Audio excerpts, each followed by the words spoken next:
Assalamualaikum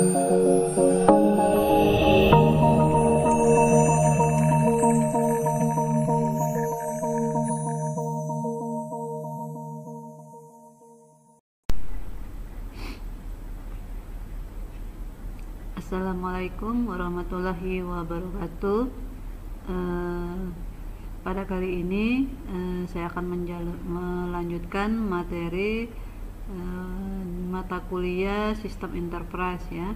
Yang mana kali ini kita sudah memasuki pertemuan yang ke-10 ya. Nah, baiklah, di pertemuan yang ke-10 ini saya akan membahas mengenai konsep dari seluruh sistem itu ya. Nah, kita lihat di sini. Nah, adapun materi yang akan saya bahas di sini yaitu mengenai konsep dari seluruh sistem, kemudian IDES whole company-nya, kemudian master dan transaksinya ya. Nah, yang pertama saya akan membahas mengenai konsep dari seluruh sistem itu ya. Nah, yang mana konsep ini ya dari seluruh sistem ya merupakan dasar dari sistem SAP ya, yang mana sistem SAP ini sudah saya jelaskan di pertemuan sebelumnya ya. Kemudian konsep-konsep yang akan saya bahas yaitu seperti master datanya, kemudian transaksinya ya, yang merupakan elemen dasar ya dari sebuah bagian yang mempresentasikan sebuah perusahaan secara luas dan terstruktur ya, dan menggambarkan pula ya tentang bisnis dari proses perusahaan tersebut ya. Adapun elemen dari organisasi tersebut yaitu mengenai sistem enterprise itu sendiri ya, yang sudah dipetakan di dalam sebuah aplikasi SAP ya, dengan menggunakan elemen yang ada dalam organisasi tersebut ya.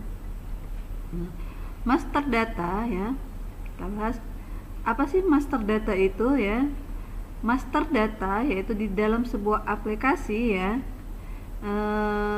yang diotoritaskan oleh seorang user ya, agar dapat bisa melihat master data tersebut ya.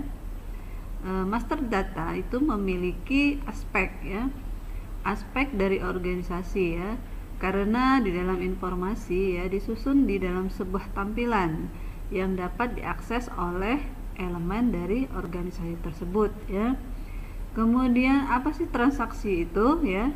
Transaksi merupakan sebuah aplikasi program ya, yang menjalankan bisnis proses dalam sistem SAP. Contohnya di sini seperti sales order, kemudian change customer master, ataupun menampilkan laporan sales order tersebut. Nah, ada istilahnya klien ya. Apa itu klien?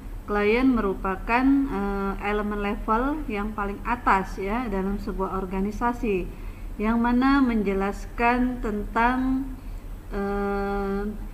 interface di dalam sebuah perusahaan yang sangat besar ya. Kemudian company code ya, company code itu merupakan sebuah legal ya, legal independent accounting yang mempresentasikan secara detail ya dari organisasi elemen ya dalam sebuah accounting keuangan perusahaan ya.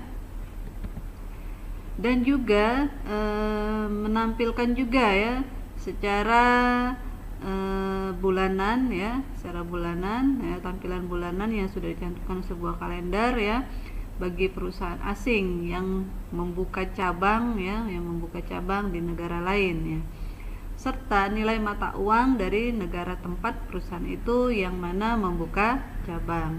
Kemudian membuat laporan pajak ya yang dibutuhkan. Nah, saya lanjutkan lagi. Di sini ada yang namanya plan. Apa itu plan ya? Plan itu sebuah manufaktur produk ya, yang mendistribusikan produk ataupun penyedia layanan di dalam unit organisasi tersebut ya.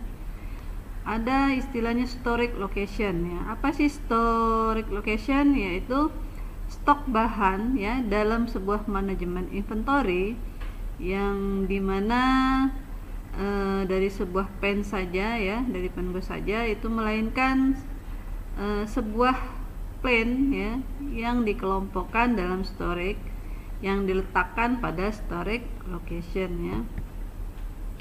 Nah, itu tentang konsep dari seluruh sistem ya. Sekarang saya lanjutkan mengenai apa itu logistik ya. Nah, logistik itu kita lihat di sini saya bahas mengenai prosedur ya.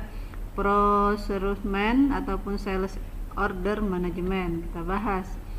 Nah, prosedur itu sering kita sebut dengan pembelian ya. Saya ambil contoh sebuah proses bisnis yang digunakan ya, merupakan perusahaan yang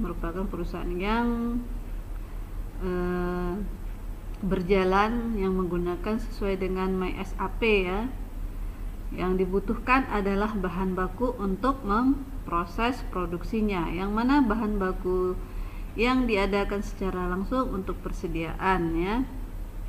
Kemudian dilakukan ya pengadaan bahan baku tersebut secara katalog online. Nah, pembelian sering kita sebut dengan pengadaan ya dalam MySAP ERP yang menangani bukan hanya tentang permintaan pembelian, manajemen pembelian, verifikasi invoice, tetapi juga di dalam katalog base, sales service ya,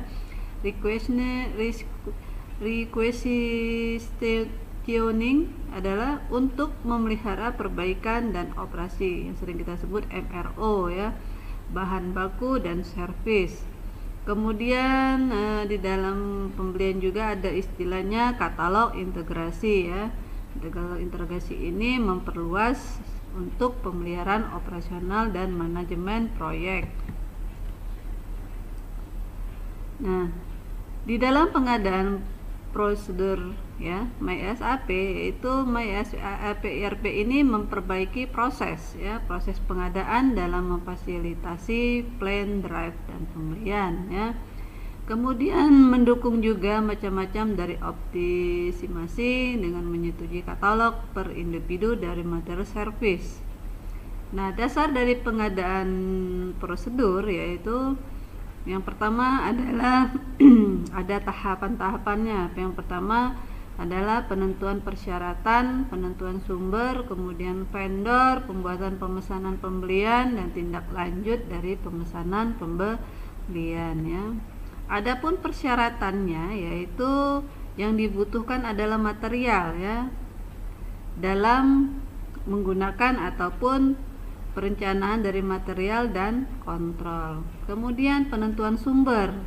MySAP ERP sangat membantu sekali dalam mengidentifikasi sumber potensial supplier ya. Adapun pemilihan vendor ya. Pemilihan vendor, kemudian perbandingan kutipan ya. Sistem mampu mensimulasikan skenario harga ya. Kemudian dalam pembuatan pemesanan juga ada yang namanya pemesanan, kemudian mengadopsi informasi dari kebutuhan dan penawaran untuk membantu menciptakan pesanan pembelian. Jadi secara garis besarnya itu saja yang bisa saya sampaikan mengenai logistik ya. Akhir kata saya tutup, wabillahi taufik wa hidayah. Wassalamualaikum warahmatullahi wabarakatuh.